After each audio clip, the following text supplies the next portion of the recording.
Ghanaians have a mentality that people find it difficult to share space because they are scared you might override them, knowing that maybe you are even better at what you do than them. So people have to share their places of convenience. So the main thing, the reason why I'm in this field is to enhance the national. My father is a musician. He didn't want me to be in this space, but after being a disappointed doctor, here I am in this space. So first of all is to let the passion I have. I used to tell people I don't enjoy this thing, but naturally it's been given as a gift. So people see it, and you're able to easily make things. When you say you don't have any passion for this, but now the passion is out, but how to make money out of it. And then when money becomes the objective, definitely you add some passion to it. So this is why I find myself in this space. And then a lot of the producers or people in this space are not very educated. Like they don't invest academically and in their craft. So people have to use their mind, download some softwares online, and then FL, which is the popular thing people, and then Ableton in the US, I'm sure. And people have to survive. And because our softwares plugins are very easy to get, unlike the times past when analog systems was what was very common to use for productions. So anybody can be a producer once you have auto-tune and stuff like this. So this is the reason why I'm in this space. Doc, if I heard you right.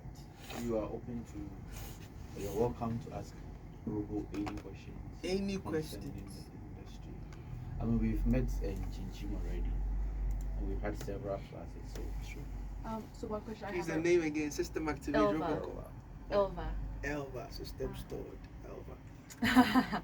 So one of my questions is like, what are some of the challenges that come with being a producer in just like Accra, Ghana, and yeah, that's my question. Yeah, so one of the main challenges, the issue about people paying for good service. Like a lot of people, as I said, want to find a voice. Some want to do it because maybe one of the songs will become a hit and like I produce this song, and not for the ultimate thing as like something fulfilling to make them gain. So if a musician comes to you and you tell them this is how I charge, they're like, but there's someone out there who is taking way less than that. So the issue about people ain't respecting value, a lot of Ghanaians don't know why you think you have value because somebody is charging lesser than your amount. So mostly it is after a production is completed, then people can understand, oh, this is why this dude is charging this amount of money for that. So it's a very big challenge when it comes to people understanding the value that comes to play when you are producing and having a certain standard or expectations. People find it difficult to appreciate that. And then also one of the challenge that most of the people who are already established as artists, the big guys in our space or world, they want to work with this royalty split sheets. I don't know if anybody knows about that thing, but in our system it does not work because you don't have enough royalty and organizational community to be able to chase all those little money that will come at the end of the day when the song is out. So we end up registering with Western PROs like ASCAP, yeah. But the system here, people will play songs free on radio and TV, and you cannot. There's an organization called Gambro trying to do some, but it's not worth it. Yeah, so it's a big challenge. And as I said, artists who are already in the mainstream would want that royalty thing that maybe when you get money from streaming, then they will give you a percentage. And that's the thing. I always want to take my money for the work because I don't know if the song will be a hit no matter how big you are, and that secures the future.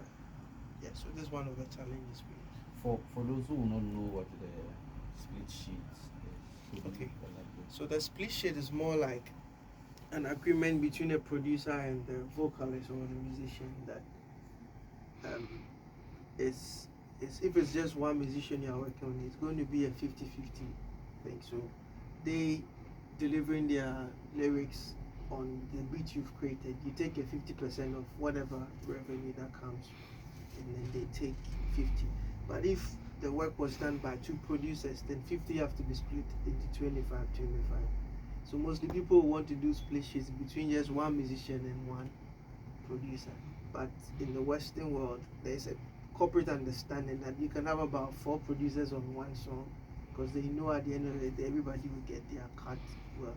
But the royalties split sheet thing does not work very well here.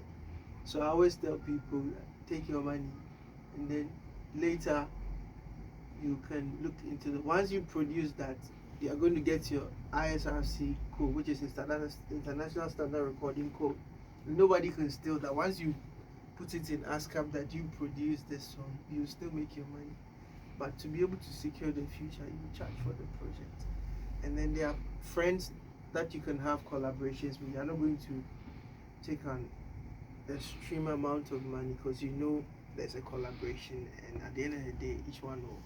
But most of the people who are new to me, we talk about terms money based, and then we look in the future for the royalty thing because it does not work here. The system does not support it that much. Yes.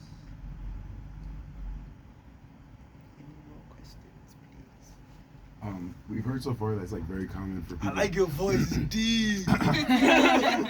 We've heard so far that's very common for like musicians to get their start in church. So I'm kind of curious. Like I know you say your father's a musician as well, but like, how did you like first get introduced to music? Like when you were? Okay, my father was he was a high life musician. There's a genre in Ghana way back in the 70s, 80s. So he perceived their time music was perceived as something for especially the guitar band musicians, something for non-elites or people who do not want to do any good thing with their lives. They just want to move around, just having fun. So he didn't want me to get into that space because of how people perceive the musicians we had in that era. Yes. So at age 5, he bought me a guitar and he taught me 3 notes, do, re, mi. And every 2 hours I go and pick it, do, re, mi. So he was scared that no, this boy. So he took the guitar away until I completed my senior high school at age 17. And there was a kid he was teaching, and I didn't have any interest in music because he actually erased the music thing from my mind. So he used to teach a kid, and then the guy was always struggling with just one chord. So I just watched them and I passed because I didn't have any interest. So there was a day my father was really angry. He's like, "This is so easy, why are you struggling?" And I'm like, "Let me try." He's played it. This is his first time. So that was when he was like, "I need to teach you this thing because you never know." And this is where I found myself. So he wasn't really a church boy. He was, even though later he found himself in the church playing, because that's where most of the musicians here comes from. That's been the story. So after senior high school was when I was introduced to music. But a lot of people think it was from my childhood. But I also know you had some experience in church. Yes, the church thing helped develop the basic stuff, and most of a church play is a bit monotonous in the way that it's the same cycle of songs that keeps repeating. So when I went to tertiary, the university, I had a lot of challenge because I was always playing with a couple and you couldn't hear. And then at the university, people are playing with that couple, putting it here, and then it was a whole new experience. But what helped that the church gave me at least a foundation to be able to fit. And then when I went to the academic world, I was like, oh, this is why I played this. Because way back, I was just playing with my ear. I didn't even know the chords and stuff I was playing. It's just like totally by ear, and then based on the feeling you get, you follow through.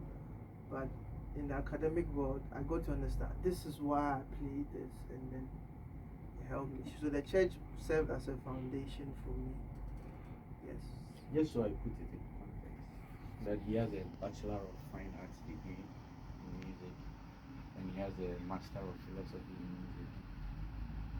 Just so that you have that. But at the now back in of your Ghana mind. it's useless until you So have that a anything he PhD. says and how he articulates them, it has a certain source that is coming from. It's useless in Ghana now unless you have a PhD. Can we have some more questions? It's really useless now because the system has changed. Way back when you even have a degree, it was something else, and then a master's like master, grandmaster. But now, MPhil is not worth it. Yes. Any more questions? Yes. Oh no, I didn't have. Any musical inspirations that we should know? Okay. So, I love jazz. I like to, even though we play fake jazz here, because when you go to outside, people laugh at you unless you work on something more like a fusion, Afro fusion, and you incorporate some of the Western stuff that you look at. Then you have an identity. But if you want to play like Louis Armstrong or George Benson, you won't fit there. But when I started at the early stage, I used to admire George Benson a lot, the way he plays as a guitarist, and then El Clue. So they were the two main people I looked up to build inspiration or find some new stuff to the things that I know. So if you look at me, I actually look like George Benson, eventually. A little bit. Yeah, so those were the musicians I picked early inspiration for when I started my tertiary education, because there you couldn't just play by ear. You need to understand the things you are doing, and not like based on just your emotions and feelings. So they were my. How would you say the recording industry has changed from your father's time to your time? Okay, so the changes now, it's very easy to produce a song, as I said, because of the evolution of softwares and stuff. But in their time, everything was more analog. The gadgets are there. If you could do it, do it. But with a mouse and a click, it's easy to find your way around in our generation compared to so. And they everything was difficult in their time because now you have sequences and systems that you can have a cycle or there's a 4-bar thing that can be cycled, and then when you make mistakes you can correct them. But their time they were using an 8-that machine, and that they have to rehearse for like 6 months just to play live, and then when it's record button is hit, nobody is supposed to make a mistake, because when there's a mistake they have to start over. So whoever becomes the culprit would actually have to go through a lot, because there wasn't enough space to experiment, and then you can have your foundation, maybe you have the drums, and then you start producing individual. Everything has to be recorded at once, because it was just a stereo output. What I mean by stereo output is there wasn't a system that you could just record kick, hi-hat, guitar as separate channels. Everything was tracked as one. Yeah, so when there's a mistake, you can't go back and correct the bass or the vocals.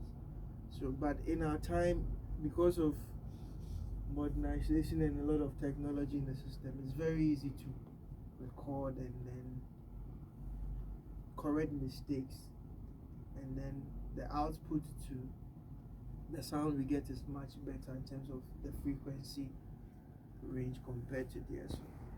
Yes, because there were some of the very old recordings, like the Palm One kind of recording that didn't involve the jazz sets, and you see there's just one recorder placed in the middle, and the musicians have to gather around. So it needs to be positioned in a way that it can pick everybody's frequency at. So recording was very difficult in that era compared to our times, because the software and AI has made things easy. Why do we see AI as so powerful when it's called artificial intelligence? When we have the natural intelligence and we made AI anyways. So this is how our world has made it easy compared to their time. What kind of musicians come in here? What kind of musician? Yes. So I work with a lot of musicians Maybe as a in follow up. Last 2 weeks we were in Chinchin and we spoke about authenticity versus commercial. How do you deal with some of these issues when they come in addition to the first one? Alright, so there are a lot of producers who are like escaped in one type of genre, maybe hip hop, Afrobeat, or R&B. So, but I try to fit into every space, even though I might have a stronghold on the African elements compared to maybe playing or creating an R&B vibe. Though I do a lot of research to be able to know what's happening in the other world. Yeah, so I work with gospel musicians, reggae musicians, weed musicians, ice cream musicians, anybody who finds their way through. Once there's mutual understanding, I'm able to fill in those gaps. Then authenticity versus what? Authenticity versus what? Commercial. Yes. Now, the problem with our music system is people want to hear a common vibe that is trending. So it makes a lot of musicians want to fit in the current space, and then they end up making music that sometimes they don't like, but because you want to find a voice, and our system is so bad that the only way you can make money is through streaming, which is not very ideal because a lot of people use bots and stuff to generate a lot of views and streaming. So people are just making a song, paying for studio sessions here only to hope that they will be invited for a program outside, and then they'll through gigs they will make money. So they don't really make, even though they invest a lot in the pre-production thing, like paying for studio time and stuff.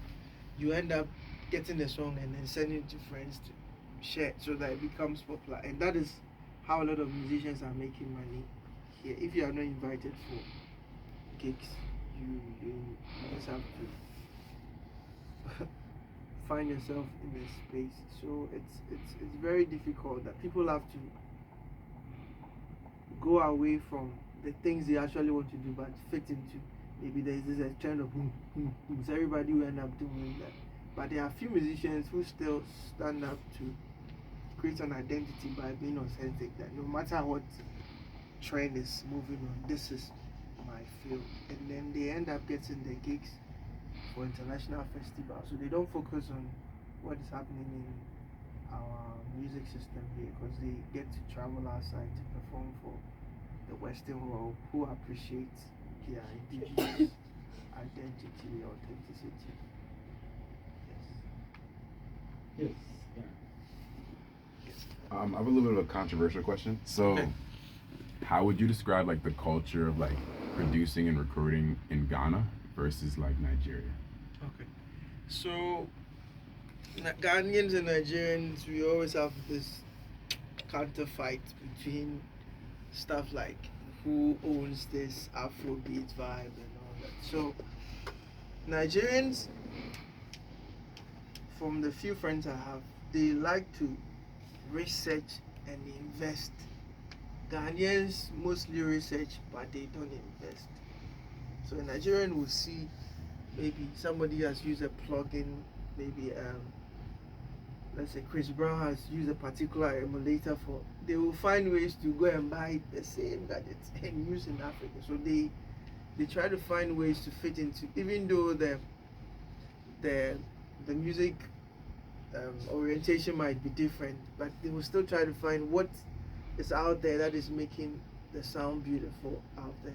But Ghanaians do not want to invest, but they can, oh, there's this software, but they are not ready to buy. So most of the Nigerians have a way of breaking boundaries and then being able to fit into what is currently accepted like globally or in the world space as the best sound output.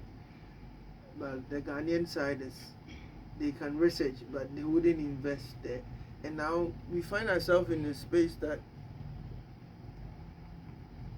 this studio is even bigger. When you get to some studios, it's very small, and then you have a two-input sound card or audio interface. Audio interface is what records the sounds for, yeah. And then people have to use their ear to find a way to get the correct sound. But the Nigerians mostly will even have hardware interface to help them get the best output. But there are times that you hear sounds from a Nigerian song and a Ghanaian song, and you tell you that this Ghanaian song was produced because the quality still, because every culture has their own unique sound. But what I love about Nigerians are their percussive sound. They invest into their percussions for the overall sound. Yes, so that is the difference between the Ghanaian market and then they like to invest. But if a Ghanaian has a very good ear, they can still produce with the limited stuff they have. And if you are not very technical, you think the sound was produced in a very big space. How true is it that a lot of Nigerian musicians use Ghanaian engineers? Well, I can't totally defend that, but I know most of the Nigerians used to come here to listen to our sound because at first you would hear Nigerian songs here, but it wasn't that dominant like it is because we were trying to build our own voice and they were trying to build, but they found a way now to incorporate our idioms into there. So it's even with language. Sometimes they borrow Ghanaian language, and so that becomes when you hear something you already know, or like if you are from Russia and then I meet you and I start speaking, when you know I'm not Russian, you would look at me like this guy, he's more like open to me. So that's what the Nigerians adapted, and there's the clash that they own this and Ghanaians are saying because the fusion they had incorporated theirs with ours, and then but they built their identity. And I always say it's their language that makes the difference. I don't know if it's Yoruba or whatever. I don't know the language they use, but the language has tonal centers that create attraction or like very pleasing. Even though some of the Ghanaian dialects, like I think the Evis and the North can compete, but Nigerians naturally have it kind of enchants your ear to listen more to what they are saying. So that's what I say. What is Afrobeat? What is Afrobeat? Afrobeat? It's a very big questionable effect question because the Afrobeat I know from where I came from at the time I came to existence is more of like the Fela vibe that has a drum pattern, and now we live in a space that when you have power and influence to make something come into existence and you keep pushing, and actually piano don't even have piano in the songs, but it's come to stay.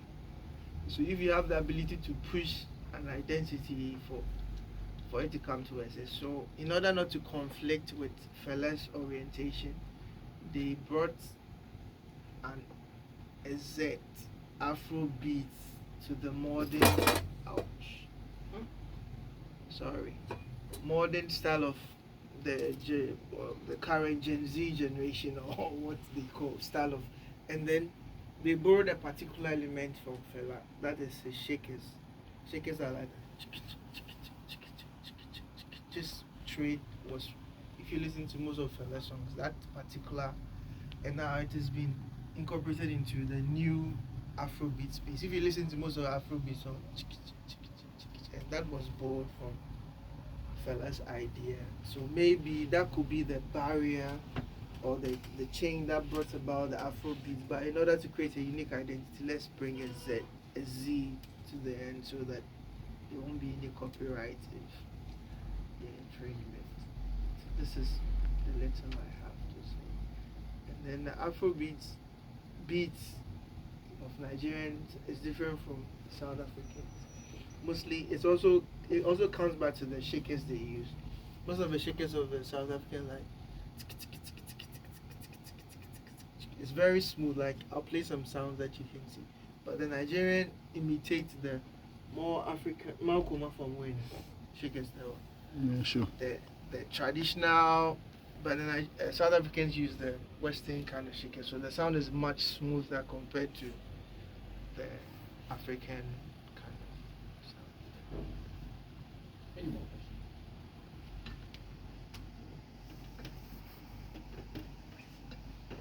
You haven't asked the question yet. I Yes. have a question. I'm just writing one. All right. I was wondering what software you use. As to my main software for production, Mhm. I use Cubase and then Fruity Loops, but Cubase is my main engine I use. Or DAW. DAW is Digital Audio Workstation for those who do not know. So, but FL is the most commonest software used here in the country because it's quite easy to, as soon as the interface opens, you can start clicking on stuff and then even if it's your first day, you can produce something. But Cubase is like, you open the door, okay, it's an empty room. You need to go and find chairs, you need to find air refreshness, you need to find a bed that you can bring your first date in. So it doesn't make it easy for you to.